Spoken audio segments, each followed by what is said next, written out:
Dads, where we encourage husbands and fathers to lead, love, and live. Welcome to Game Changing Dads. Hey, Ray, thank you for having me. Absolutely, brother. You are in California, just moved from New York. We literally just met each other 5 years ago, and I call it the fire hose syndrome. We're just fire hosing back and forth, and I needed to press record. Yes. And you did, because we had amazing nuggets before, and now there's the pressure's on. So who's to say the amazing nuggets are going to come out anymore? They are definitely going to come out. But let's start it out this way. Give us a quick snapshot of who you are, where you grew up, give us some life scenarios, and bring us current to where you're at today, and we will rock and roll. Awesome. Thanks, Ray. Okay. So I'm from Long Island, New York. I lived there for 39 years, and I just moved to San Diego.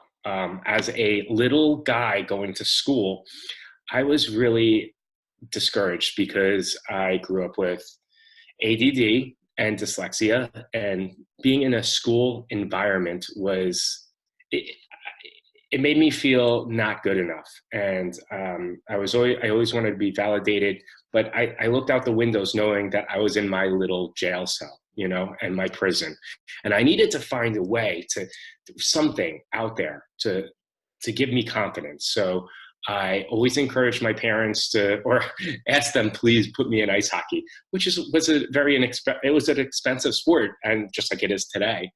And after a few years of that, they finally put me in ice hockey. And wow, did that make a difference? Because then I got my confidence, and I found something I was really good at. And I just encourage all parents to expose their children to whatever is out there so they can find their innate God-given talent. And that's so important. That's really what my mission is when I work with parents and children, is just to find that one thing that you love so much. So that's my story. I still, even though I didn't like school, I went to college for like 10 years, go figure. And at first I love philosophy. I went for that. Then I went for my master's in physical education. And that was cool until I went for a job interview. And I'm not a big fan of kissing butt on interviews. So then I told him that wasn't going to work. And then I went back to school to be a therapist and become a behaviorist and work with children privately and in school settings, so I could help their behaviors, help them improve their behaviors at home and in school. And it was incredible. So I loved becoming a therapist. I took that practice and I worked with children, and I implemented the sports and the fitness part, because that's what was so impactful for me. And it gave me the voice that I have today. So that's what I wanted to share with the world. Sports was so important to me.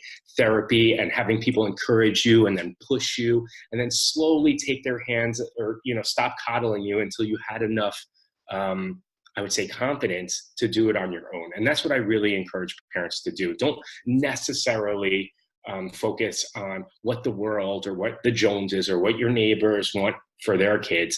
Focus on what your kid is good at, because that's what they want. I mean, the most important thing, and this might be the most important thing that I have to share, whether you're 4 years old, you're 14 years old, or you're 40 years old, the most important thing is making mom and dad proud. And if we can make mom and dad proud, we're going to feel amazing. And we all recall, doing something that, was really maybe exciting at the time, and then looking at mom and dad's face and seeing them glowing, just as we remember falling on our face and then seeing mom and dad getting all crazy and upset. So then that escalated that as well. So that's where I come from. I played a lot of ice hockey. I had a Division I scholarship, but I chose not to take it because I had concussions. And even though it was the 90s, I was like, listen, I am seeing too many stars and I'm not clear. So I need to give this up for a little while. And that's pretty much my story. And I moved out here. I told you earlier, I moved out to San Diego. The weather had a lot to do with it, but I I didn't need a change, but I wanted a change and I wanted to start something new.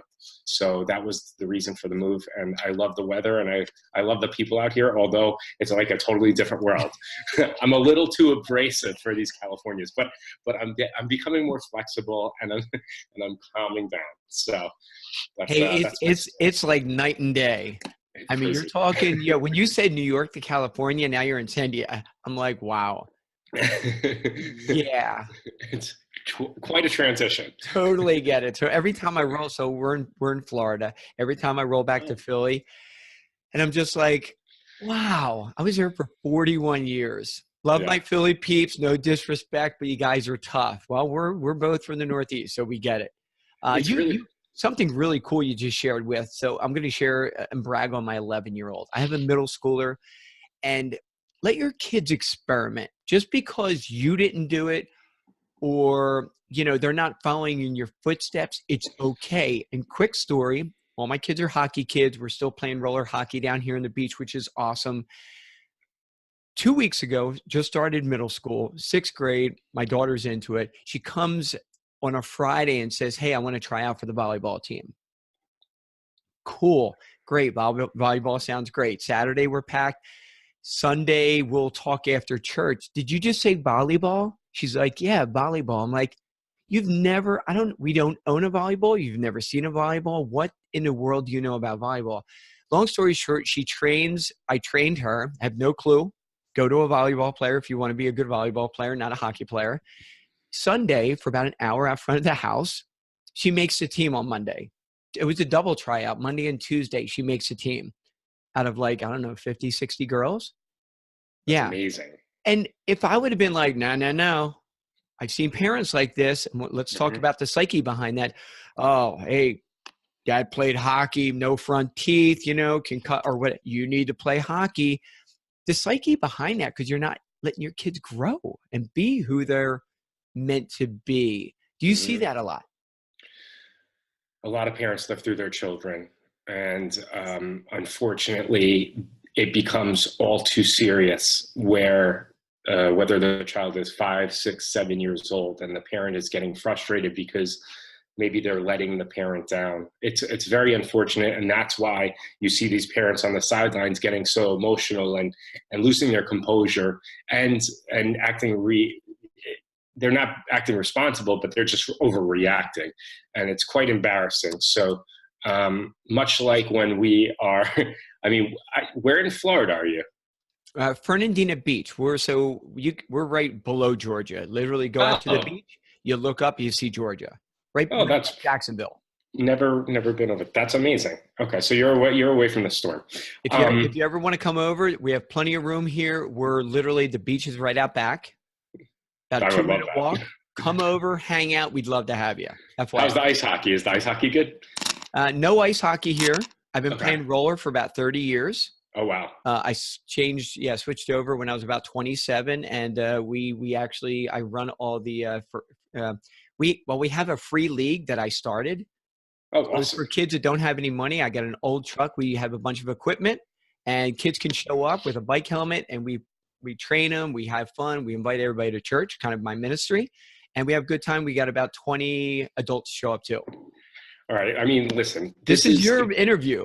I know, questions. But this is what gets us on the path to the next thing that I want to talk about, which is we don't realize the brain works in 2 ways. It's driven for dopamine or serotonin. And when we're giving, and what you have built in Florida by giving and collecting the equipment and making sure that these kids can play a sport that they never were able to because it was too expensive, they didn't have the resources. You're giving so much, but it gives you back so much. When we give, it always gives more to us. So, and serotonin, by you giving and providing to others, that gives you a happy feeling that's throughout the day, as opposed to a dopamine hit, which is, that the candy or the cigarette, which is only, it's temporal. So it's only short living. And the fact that you're always giving is such an important thing to making you happy, which also shows your children and guides them how to be a leader, which is amazing. So I have no idea what we were talking about before, except for the fact that you were saying that, was it your daughter or your son? That was my daughter in the volleyball. Okay. Yeah. And that's amazing, because too often I see the parents want to have their children live, they want to live through their children again. And they already had their time, right? They had their time to play baseball and to play all those other sports. And sometimes they get a little bit discouraged or annoyed because the child isn't showing up or doesn't care as much. But the truth is, as a child, typically, and this is like, I've worked with children in the sports way and as a teacher and as a therapist for 15, 20 years. So I understand that typically an 8-year-old that's when they get sports motivated. And when they get sports motivated, that's when you see them. You don't have to really push them to play sport. That doesn't mean that there's not 5-year-olds that want to play sports, because if they have an older sibling, especially an older brother that plays sports, they're more likely to do it, because they are going to follow in the footsteps of their older brother. And that's just so common, because whatever we do, the child is going to mimic. And the other funny thing about that is usually the oldest child is more analytical and not as aggressive as the second one. But the second one's more aggressive because they're fighting for attention in the house. They're fighting for whatever they want to fight for. And that's why they are more aggressive in nature. So, and that's not always, but it's typically the same thing. So the first one is more analytical, more thought out. The second one is more aggressive. And the third one is always a wild card. So, but that's amazing. And it's very important that we push our children in whatever direction they want to go, because there's too many children that, and there was a study in Australia, and it was like 20,000 people on their deathbeds. And it really came down to, what is the one thing you regretted in life? And it was the fact that they were a people pleaser, and they were doing things for other people. And that's horrifying, because if we're giving, if we're constantly trying to build our serotonin through amazing acts of devotion, we want people to do what they want to do, and then it's going to come full circle. So it's very important that you push them in whatever direction. If they want to just do art or dance or whatever it is, an instrument, let them find that, and let them just love it and be passionate about it, because that's what's so it's what everyone, when we see someone that's passionate about dance or music, it draws more people to it. So I love the fact. And is she kicking butt in volleyball now? I'll tell you one thing, she's putting in her time. I said this to her last night. I'm like, you're just, I was a big fan of first one on the ice, last one off the ice. So you want to be a great hockey player, you need to put in, that's with anything, being a parent, same deal. And I gave her credit last night. I'm like, she's dialed in, man. She's just trying to, because she knew she barely made the team. Heart and hustle, man. I said, here's the way you're going to make this team. Heart and hustle. I said, when I had skill, I didn't have hockey, no skills. I was the one that would go through the boards to get the puck and set up my teammate, and trying to figure all the other stuff out. And that's exactly what's going on. But she's dialed in and doing really awesome. Hey, couple things I want to – it's funny, man. We're going 100 miles an hour, which is cool.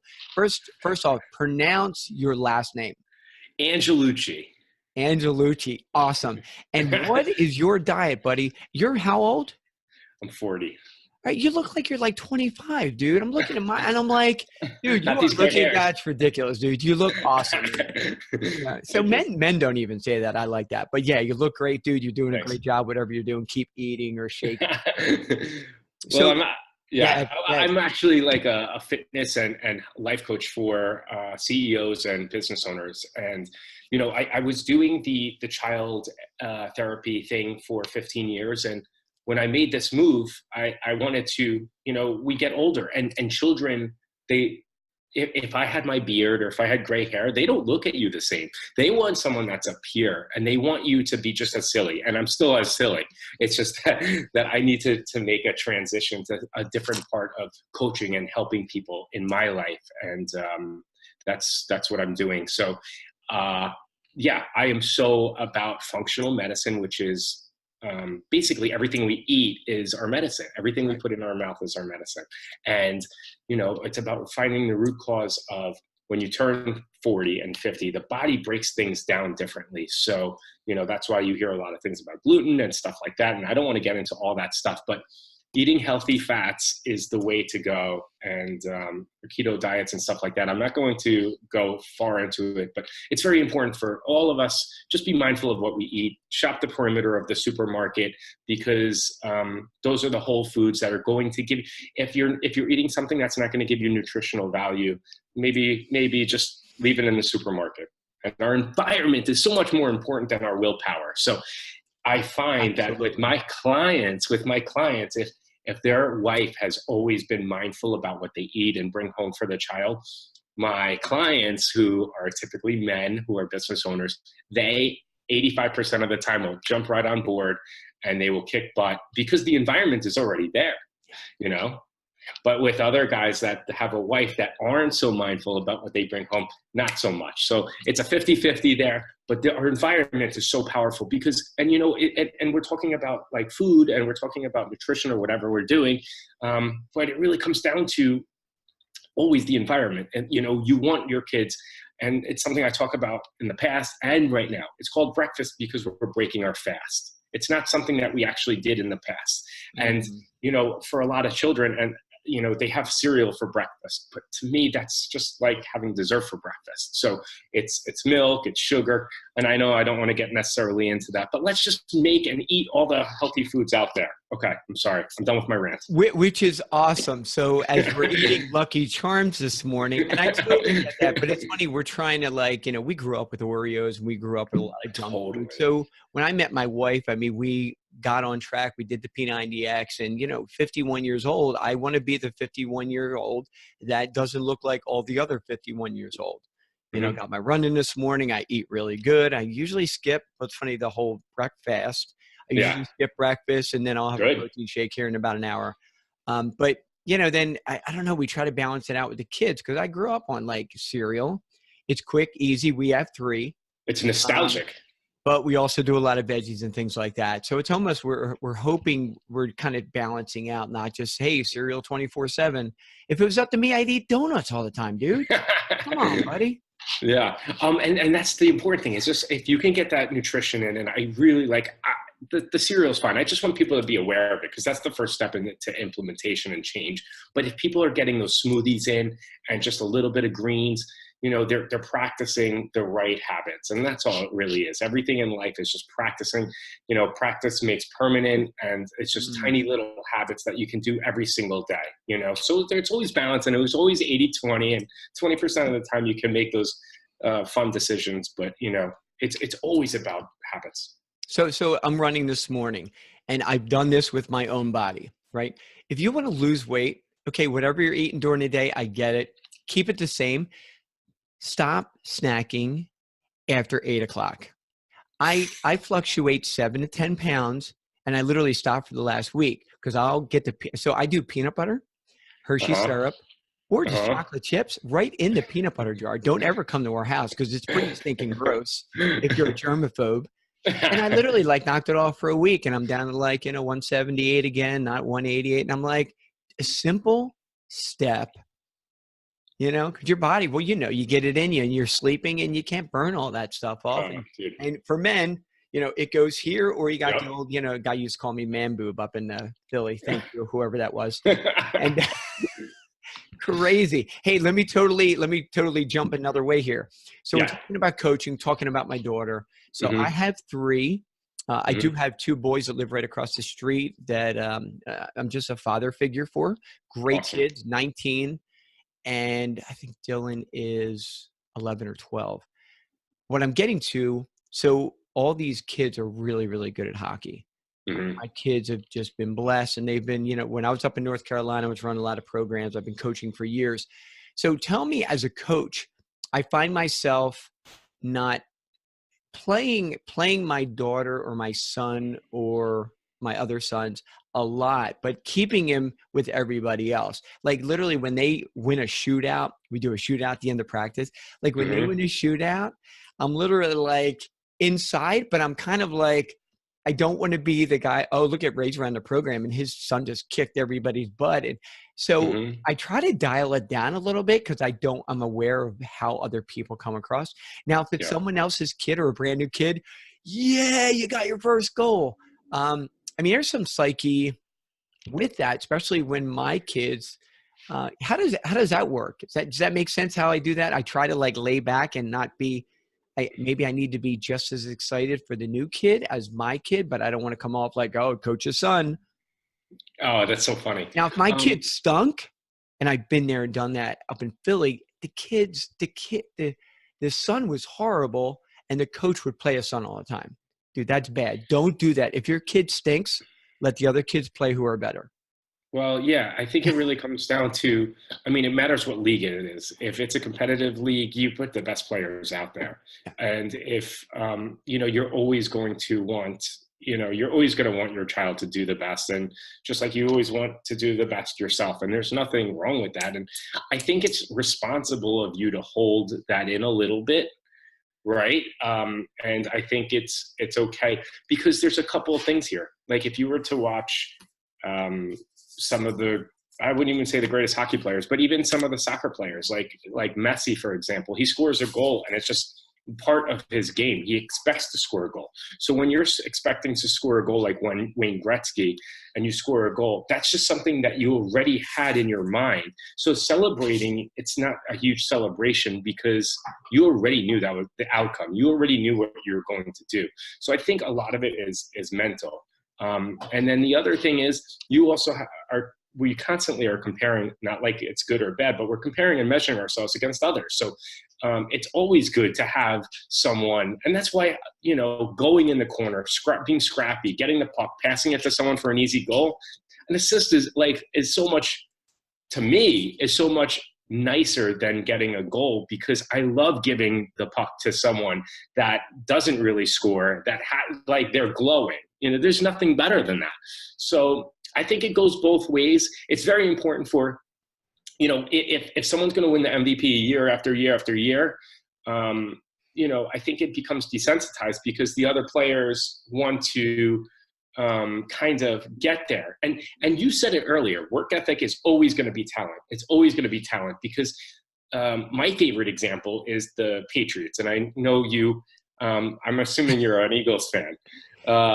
But the funny thing about San Diego is all the people that I connect with that we resonate with each other are from Philadelphia up to Boston. Otherwise, no one understands me. So our little crew that hang out are just from Philly to Boston, up 95. And it's funny because we just understand each other, but it's the Patriots and their locker room. It doesn't matter who's in the locker room. They could take Randy Moss. They could take someone that was a free agent. They could take people that have made bad choices in the past. Once they become part of that locker room, that environment, they change and they become something that's more than them. And it's really, it's impressive because it's been happening for the last 15 years. And they might have a mediocre team, but because people hire their standard, they have a higher standard. And it's not about them, it's about the team. And I just love seeing them, whoever, whatever, all those receivers, all those running backs disposable, no other team can pull this off. So I think the environment and the culture you create, but it's okay if you want your child to win it. It's just more important when they're on the big stage and they're playing against other teams and they need to show up in work ethic and puck pursuit and because you are a leader and everything in this world is contagious, So Absolutely. Just getting out there, making sure in hockey, like when I was a hockey coach, puck pursuit, back checking, okay, hockey sense, just awareness of what's going on around you. And it's not always about going and scoring a goal. A lot of the time, though, in the beginning, right after tryouts and the first couple of practices, I really focused on their personalities. Each one of their personalities will tell you where they should play and what position they should play. Right. Not enough people talk about this. People that come from maybe a more, I would say, structured family discipline, and they're good listeners, I put them on defense. And they're just because they're good listeners. They don't need to be so egotistical. And it's interesting because defense is the most important thing at hockey at that age, because the goaltender doesn't want to be sitting there alone, standing on his head, kicking pucks out, and then they start to cry. So hockey is a very emotional game. I've seen a lot of 6, 7, 8-year-olds in goal start to cry because there was no defense, and that's heartbreaking. But yeah, of course we want our child to kick butt, No doubt about it. Yeah. Nothing wrong with that. And I love that, throwing the personality. It's funny because I'm thinking about, we have games here. It's not official. We don't have a score clock, which I'm kind of working on. We only take donations, so we're limited on the equipment and things like that. But, for some of my defense and who's good at what, their personalities play, a big part. And if you're out there and if you're promoting, so when I was younger, love my dad, no disrespect, but, he was like, instead of 2 goals in high school, you should have had 3. You should do this. I teach my kids where, hey, great job back checking, way to help out your teammates, way to be a team player, way to pass the ball. The assist guy, if the assist guy wasn't there, well, guess so-and-so is not scoring a goal. And I think that is huge, because it's hey, how many goals did you score? How many goals did you defend? The goalie's back there. Yeah, he's okay. Defenseman, then offense. Whoa, you're supposed to. No, you're supposed to be a team player, and that's gonna. Think if you're a superstar in hockey when you're young, all of a sudden you get your first job and you're down at the bottom of the ladder, and you're going. Why? What? Well, and maybe they didn't work. Maybe they were just naturally, I never want to say naturally gifted. That's ridiculous. But all of a sudden they expect, because they were on that stage so long, and now all of a sudden they got to work. Wow. There's two ways we can go about that.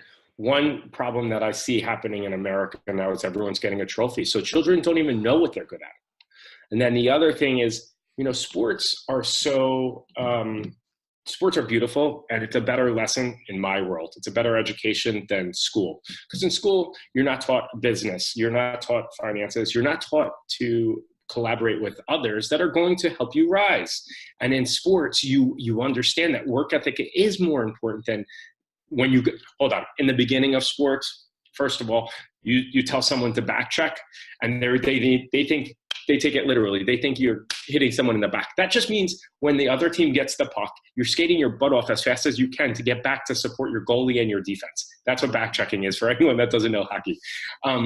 But kids are so literal. And what the time from 5 years old to 10 years old, there's a huge gap in the kids that are good and the kids that are not so wanting to be there. And then once you get to about 10, there's going to be a difference, but that gap is much smaller. And that's when these, I'd say 10, 11 years old, that's when these kids start to understand that each one of us has a role that we play in business and in our sports. So if you're a defender, you might be just a stay-at-home defender, or you might be a defender that, like Paul Coffey, that goes up and down the ice, and or my favorite, Scott Niedermayer, and is able to be dynamic enough to bring both a defensive role and an offensive role. But people need to know their roles. And that's why it's so important for people or kids to be involved in team sports. Okay, I love golf. I love tennis. I think that's great. But I think team sports, there's collaboration, there's camaraderie, there's knowing that there's only, football is a great example because there's so many different roles, and your running back and your wide receiver are going to have a different physique than an offensive lineman or a tight end. And your quarterback is probably going to be a little, taller. So everyone has a role, and you're not going to be able to do everyone's role. And that's exactly like business, and compartmentalizing or understanding what your value is. So I love sports in that way. And I love the fact that, you push, because there's only one thing you can control, and that's your desire to go out there and compete hard, and it's, the skill is just natural. Absolutely. And think about when they get in life scenarios, like a lot of this stuff we do is just, it's teamed, it's people. So if you're promoting the tennis and the one-on-one, when you get out there in society, when you're working on a team and you just had that holding that racket for so many years, and like you had mentioned golf too, man, that makes a ton of sense. No doubt about it. Crazy. I just had a really good question for you, and which is not normal. Oh, so here you go. I'm going to lay a scenario down, and then in a couple minutes we'll get into our rapid fire. This happened to me a couple years ago. I would love to know what the other coach was going through. So I don't want to mention any names. So I was in charge of the under 6 program, developmental. I had kids who were great. My oldest, who's old now, well, 11 now, that was 4 at the time, she would literally sit in the net and stack pucks up. This is roller hockey. She would just stack pucks up, and that my wife is like, why ain't she playing? I was like, she's 4. She's like, likes pucks instead of like skating around the rink. It's cool. So I'm the flexible coach. Like, I had parents approach me that season going, they should be doing sideboards and Russian circles. And I was like, dude, 4, 5, and 6-year-olds, which is ridiculous. Okay. Maybe they're going to play for the Hurricanes, next guy. Yeah. Ridiculous. If you're not having fun, I'm not doing it as a 51-year-old. Long story short, we play a tournament and we break up all the kids, try to balance everything out, which I think at that age is okay, because you're still going to have your guys that are kids are good and girls or whatever. So had what do I want to call this guy? I just had an area coach that literally made some phone calls, scouted a team under 6 years old, 4, 5, and 6 years old. Dude, the closest game was like 18-0. Oh. And they stopped the score like after there was like 10-0. I mean, you're talking like first 5 minutes of the game. Mm-hmm. I mean, these kids were like awesome. And literally, I remember going up and I shook his hand. I didn't know what to say to the guy. Like, I played against him. He just had some background in hockey, whatever. He just had this stoic, I'm awesome and great. And I think he's definitely got some issues. I shook his hand. I'm like, I looked up the score and he just won a championship. I'm like, really? Okay. And I just walked off. I didn't know what to say to him. So coming from your background, like, did he have some issues as a child? Like, or like, where does that come from? That would be embarrassing to me.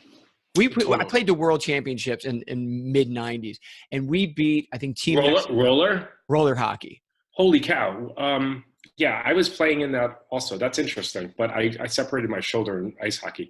Okay. Well, continue. So I did roller in 90. So 1995 was the first Team USA. So funny. 95, 96, 97. We won the gold medal every year, which was great. But we're playing countries that were horrible.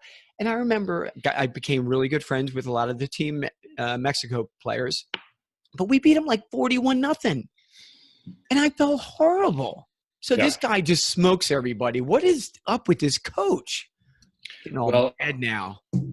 Yeah. Don't let it affect you. I think a lot of it always has to do with the way we perceive things. And typically there's always going to be a why. Why did that happen? But I would say that there's a lot of insecurity on his part, and there's a lot of things going on in his past and in his present situation that he needs to make up for all of that nonsense that's holding him back, or kind of a burden in his happiness.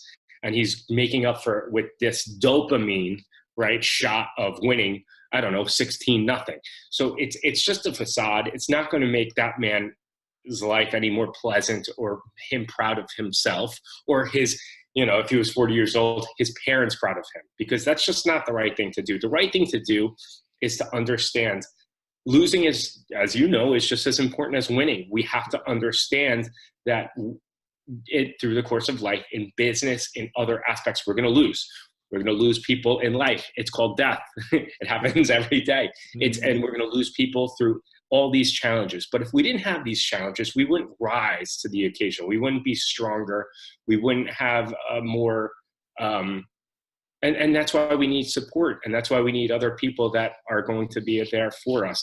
I would say in these situations that you take deep breaths and you're responsible, because it's a very and this happens so frequently, you know it. And it's just, I think it's more disturbing when it's happening under the age of 9 years old, because then it's just like these kids will not ever play a team sport ever again as a result of this guy needing to feel good about himself. It's so crazy. So yeah, I had kids on the bench literally crying. Yeah.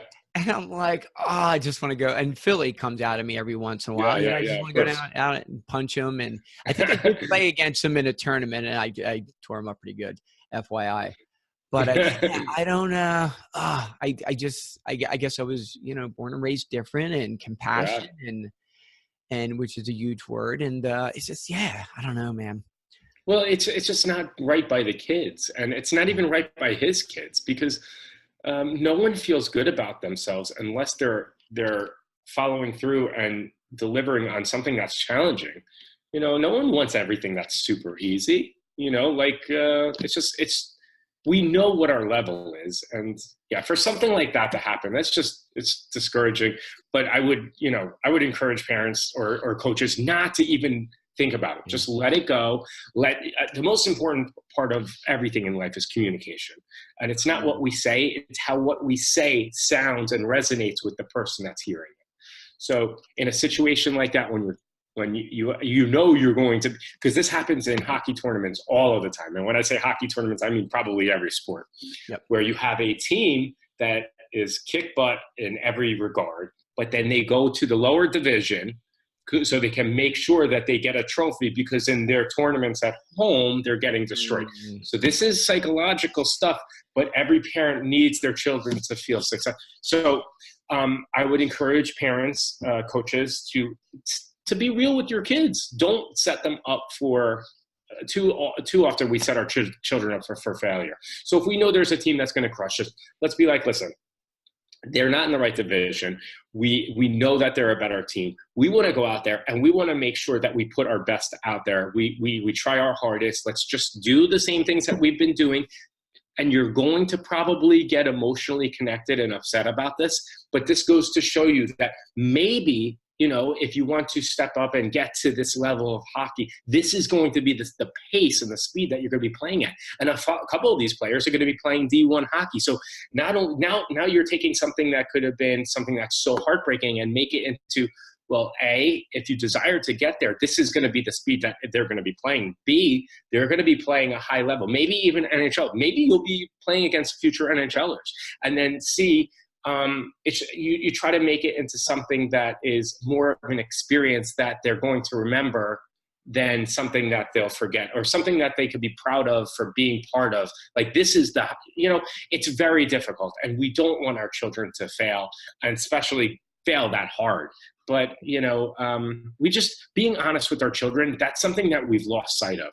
I don't think every child in baseball should get a baseball trophy, because we're encouraging them to do something they probably don't even like if they're not good at it. We only do things that we enjoy doing because we're good at them.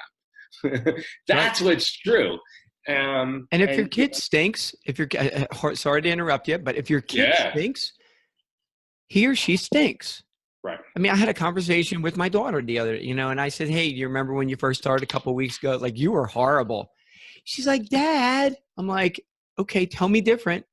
You just started playing 2 days prior. You were horrible. She's like, yeah, I guess you're right. And for all the good players out there, and for all the players that are on really horrible teams, it is okay. There are so many life lessons if you're on a sucky team that you can go by. And if you're a great player, I'm going to challenge the great people out there, players and everything else. I used to do this up in Berlin, New Jersey. I had a friend of mine that ran a rink, and every once in a while there would be that team that could not win a game. And there was one team down there, they went the whole season, no goals. They did not score any goals in 20 games. Brutal. So he called me in, and I played a couple games. With third game, we finally scored a goal. And I think it was like 8-1. We scored in the last couple minutes of the game. It was like they won the Stanley Cup even though we got smoked. That's hilarious. And just me being a part of that and seeing that joy from these guys, amen. You don't have to be the stud hockey player going, oh, I can only play with, team so-and-so and team so-and-so. No, be humble, man. That's a life lesson right there. It's amazing. And that's the thing about being conditioned. You don't have to be Pavlov's dog.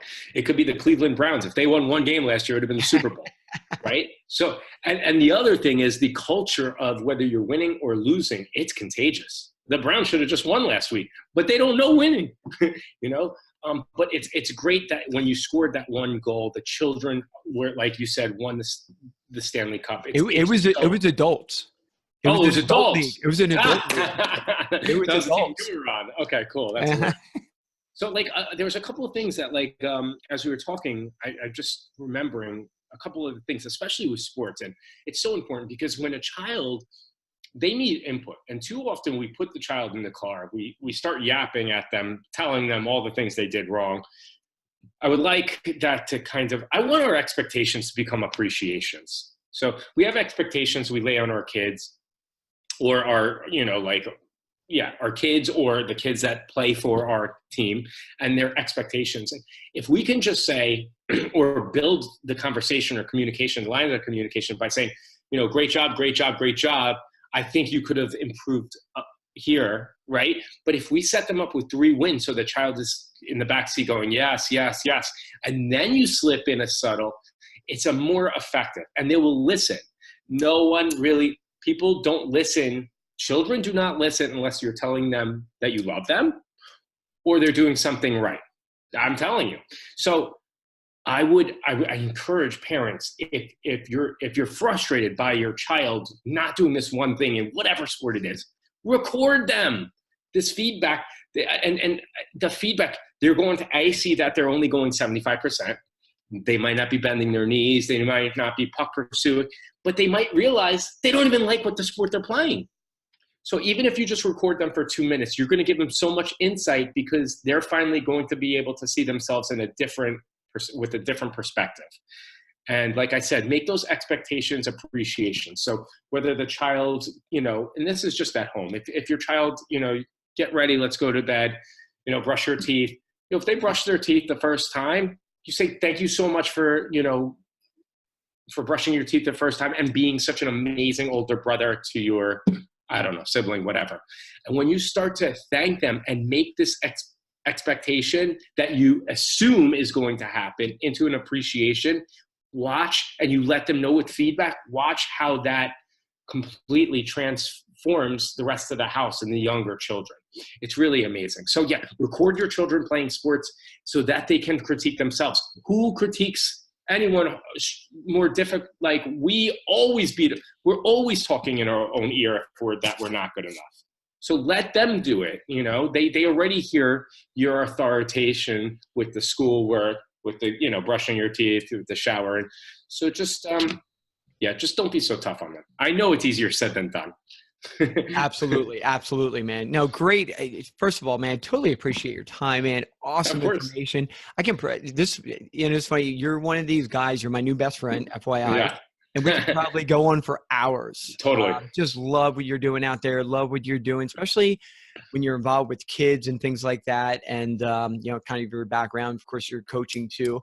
So let's rock into the rapid fire. I was going to skip this. I'm looking at the time. I'm like, he's a hockey guy. How can I? Let's do it. Let's go. Most of the people are like, excuse me, what's a rapid fire? So we got 7 questions for you, and then we'll kind of wrap up from there. All right. First question, favorite book? Think and Grow Rich, Napoleon Hill. Good one. Favorite quote? Oh, man. Be the change you want to see in the world. Good one. You must be the change you want to see in the world. That's Gandhi. Amen. Okay, that's a good one. Favorite? Oh, wow. There, you got me on that one. I almost said favorite husband moment. Favorite, what was I thinking moment? Oh boy, this is. Now, you're a New York guy. You probably have a whole bunch of them. Yeah, I would. There's a couple, and they're probably, right away I'm going into embarrassing ones where I was a hockey coach and I overreacted instead of being responsible. I lost my power by, screaming at a coach. I mean, a ref, or getting frustrated by the other coach who when we were losing 7-0, is putting out his best line and just embarrassing us. So yeah, you know exactly what I'm talking about. So it's obnoxious, and we know that our children are emotionally connected to it, and that's exactly what gets us worked up. So yeah, that's interesting. That's a really interesting question, because I immediately go to the moments I regret, where I'm like, what was I thinking, and why? I hope that wasn't recorded, So yeah, that's a very interesting question. But that's being real, because I like that, because real. we see our kids, we see these kids on the rink, throwing fits. Yeah, I'm 51 and I'm still trying to figure out how to not throw a fit. totally, dude. I mean, and yeah, that's a great question that I did not expect. Yeah, and we all have a few of those embarrassing moments, and that's important that when we do that we talked about it earlier, that we want to lead through example, and not by saying something, because children do not listen to words; they listen to the model, the actions. So it's always important to make sure that after reacting like that in a subpar way, that we apologize to the kids first. Mm-hmm. We let them know that this is not acceptable, and that we are better than that, and we all make mistakes. Just being open, and with your children and the other coaches is really important, because we need to own what we do wrong, and that's just we're all going to make mistakes, infallible. So we got to own what we do, and that's important, because when we say sorry, it really should mean that we're going to make sure that doesn't happen again. Sorry is just one of these words that doesn't have the same power as it used to, and we got to give that power back, because sorry means that the intention wasn't there, but I'm going to be more mindful not to do something like that again. And that's important to share with the kids after we make a silly mistake like that. Absolutely. I mean, that's great advice if you think about it. It's just you're manning up. And if our kids don't see us manning up, why will they? Right? Oof. No doubt about it. That is great stuff. And a quick little story. I threw a hissy fit. I think that's what we used to call them in Philly. I got to look that one up. I don't even know what that means.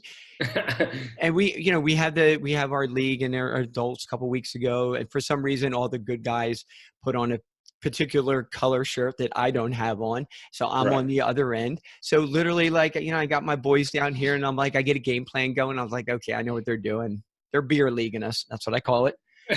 Cool, man. Here's how we're going to defend against this. And they usually do really good. And one day I'm like, dude, I'm done. Can I have some of you guys down here and hanging out with me, and so I can have a fun game and not have to worry about every aspect of the stinking game? Mm-hmm. So I walked off the rink, and then I had to call everybody up that night. Hey, dude, sorry, being a jerk. You guys are stinking annoying. Stop beer leaguing us already. Which is more difficult than actually just, doing what you should have in the first place, which is conform. But who wants to conform? Exactly. Good call. Good call. How about, it's funny, I'm looking at the question, give us one piece of game-changing advice you can share with our listeners today. You shared 100, dude, so do 100. No, dude, I have seriously, I'm just writing down more stuff. This is a game changer for dads and for coaches. And our words are so important.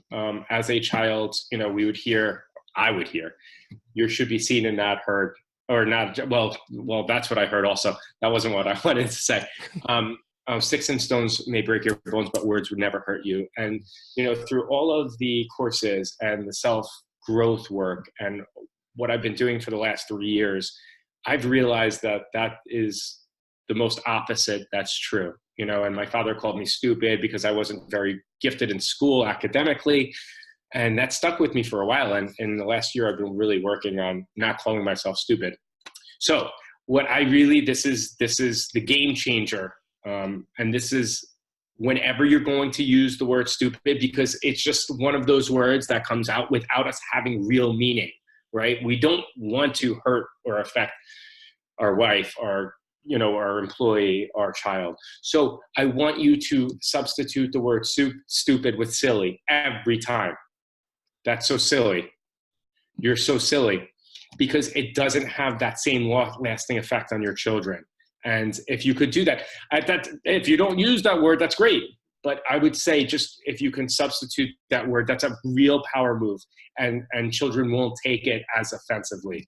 That's awesome. Yeah. It's So, funny. We don't use it in our household. Every once in a while, we'll slip. Or if I was speaking at a men's ministry a couple of weeks ago, and I literally spelled STUPID.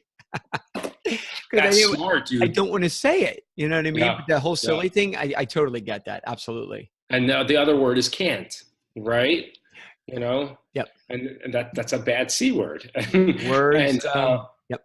so powerful, you know, Huge. like just, impossible is I am possible.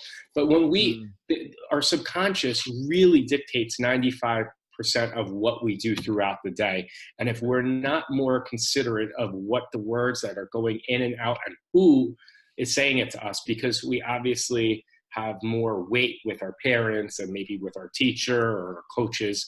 So those words have more weight than just an outsider. So we just have to be more mindful. That would be just be more mindful. Even if you're just more aware of it, you're more likely to make a shift in the future with that. Absolutely. Absolutely. Yeah. And the last piece of advice, listen to me. Where can people find you? Okay. So my website is kordskids.com. My name is K. It's KORDS and then kids with a Z, KIDZ. I have written 2 books. One book is The ABCs of Gratitude. And that's just a practice that both parents and children need to do more often, because when we're focusing on all the positive things in the world, the laws of the universe will bend in our favor. And it sounds a little hokey, but the truth is it's important, because whatever we focus on expands. And a lot of times as parents and adults, we don't do it because we just don't think it's so important. But that's why we need to use leverage. And the leverage is our kids, because just as we were talking about before, nostalgic things are very important. So having your cereal with your parents around, and it's something that was nostalgic. So we're just more likely to do it because it reminds us of us being with our parents.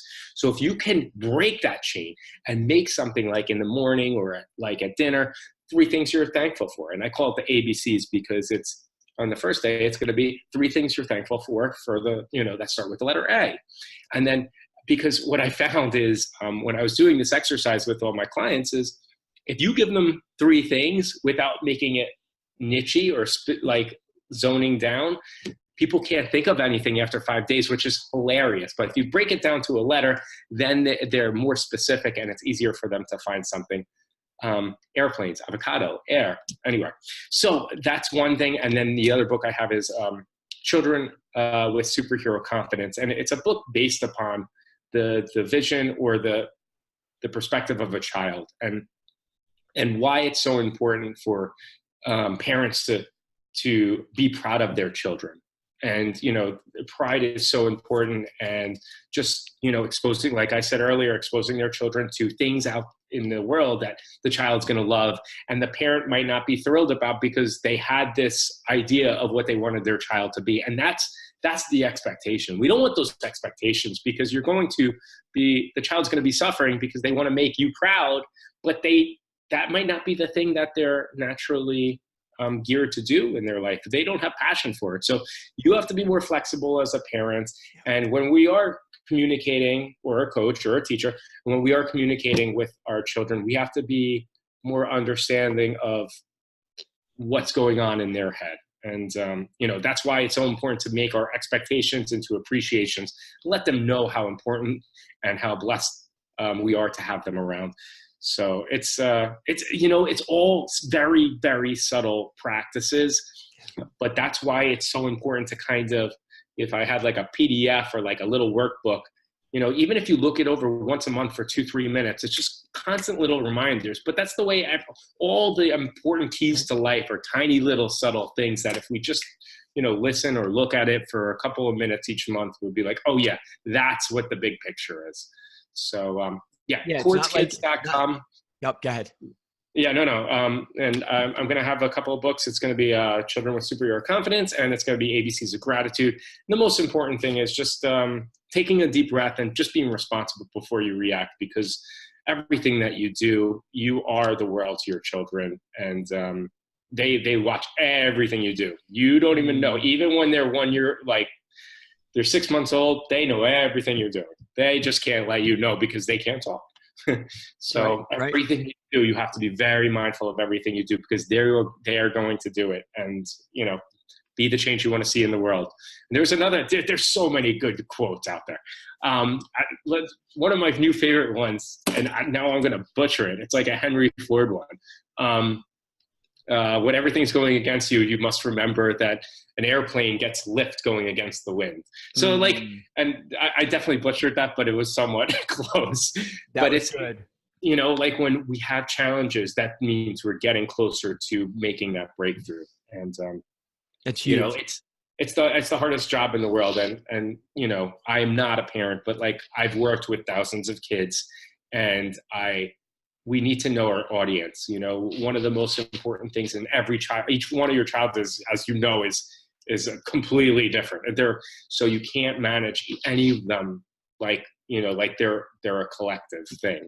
And it's important to understand your audience because you have to know what buttons to push in order to make that machine work, you know? And that's where conversation, like you said earlier, conversation, communication is huge. And it's funny because I think a lot of people, especially fathers, like, oh man, I need to take this 3-week course and I need to dive in. You just said it, little tiny pieces here and there, whether it's encouragement, whether it's love, whether it's just listening a little bit better, man, which is huge. Well, I have a new word for you. Yeah. And that would be awesome. Oh, cool. Totally. I want to say knocked it out of the park, but that's like a baseball term. Totally top shelf, man. Appreciate your time today, Kord. Thank you. Totally awesome. We definitely have to keep this going for the future. Totally, dude. I love that. And I'm going to ask you to be on my podcast. One last thing. Before we listen to our teachers, you know, if you have 5 through 8, 9-year-olds and they are not focusing as well in school as they should be, let's not just listen to a teacher or a therapist and put them on I don't know, Prozac or whatever, not Prozac, whatever is going to help them focus. Yep. Let's just make sure that we give it some time. Was it Ritalin, Prozac, whatever? Because I see parents too quickly listen to a teacher, listen to a psychologist, and their 7-year-old is now on pharmaceutical drugs. And unfortunately, and I tell them not to do this. And sometimes maybe it's necessary, but let's give it time, because what happens is I've seen way too many times that this child becomes a zombie and they don't have their soul anymore. And, you know, and it affects them in school. Fine, they're sitting in their seat, but they're a vegetable. And then they go home and they're not eating throughout most of the day until later in the day. And then they're shoving food into their mouth because they don't have any, they're not hungry throughout the day as a result. And then when they're playing hockey, let's say, for example, they're just going through the motions. So, you know, I understand we want to help our kids to focus more in school, but it's really important for them. And unfortunately, school doesn't set us up for success. But these kids should be running around. They shouldn't be sitting in a chair for, 5-6 hours. So let's be realistic, because kids were made to run around, just like we should be running around. It's just that we're old and slow now. But and I do run around. Yeah. I love that. How many miles do you run a day? It's funny. I had an injury there for a while, and I actually just got back to 2 miles in the morning, 5 times a week. That's amazing, dude. It's been good. Yeah, the injuries. So when you get older, I know you're a young guy, but this was a 6-month. I was just, I couldn't skate, couldn't do anything. I pulled a quad out, and my doctor's like, dude, you're over 50. Like, get over it. How'd you do that? I don't want to know. We're going to take that one off the air. That's a funny story. That is a funny story. Well, hey, let's do this. Appreciate your time, and then stay on the line, and we'll continue this conversation. Thank you. Awesome, dude. Thank you.